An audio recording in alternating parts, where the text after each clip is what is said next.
Ang bawat problema ay may kaakibat na solusyon. At para sa lahat ng kinakaharap ng ating bansa, isa lang daw ang kinakailangan nating kasagutan para dito. Alamin ang opinyon ng batikang abogado na si Attorney Salvador Panelo sa balitang ihatid ni Sara Santos. What's your take on the year 2025, Attorney Sal? Madugo, di ba? Kitang-kita mo naman, lahat na yata ng mga hindi ka nais-nais nangyari. Sa pagtatapos ng taong 2024, hindi maganda ang puod ng dating Chief Presidential Legal Counsel sa mga nangyari sa loob ng nagdaang 12 buwan.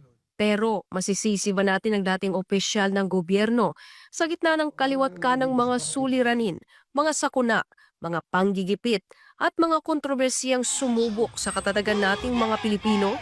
Sa pagpasok ng panibagong taon, muling binigyang diin ni Attorney Salvador Panelo na edukasyon pa rin ang dapat natutukan ng gobyerno. Kung hindi ko natin i-educate ang karamihan sa ating mga kababayan, sila ang bumubuo ng elektorado. Pag yan walang formal na aral, talagang bukas sila sa lahat ng pananako, ng impluensya, ng pagbili ng boto, yung madaling mapaniwala, madaling maloko.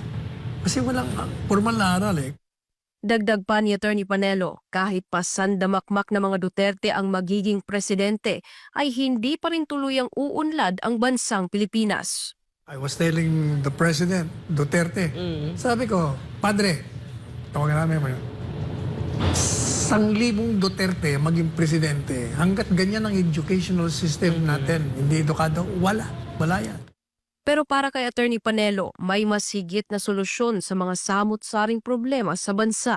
Pero sa totoo lang, spiritual lang kailangan. Pag hindi spiritual, kung puro physical, wala mangyayari. We need a spiritual government. Ang opinyong ito ni Attorney Panelo ay naaayon at nakalinya rin sa direksyon na gustong tahakin ng senatorial candidate na si Pastor Apollo C. Quiboloy para sa Pilipinas. Batid ng butihing pastor na ang pagtugon sa mga problemang espiritual ang daan sa maayos, maunlad at tapat na pamamahala. Para sa Diyos at sa Pilipinas kong mahal, sa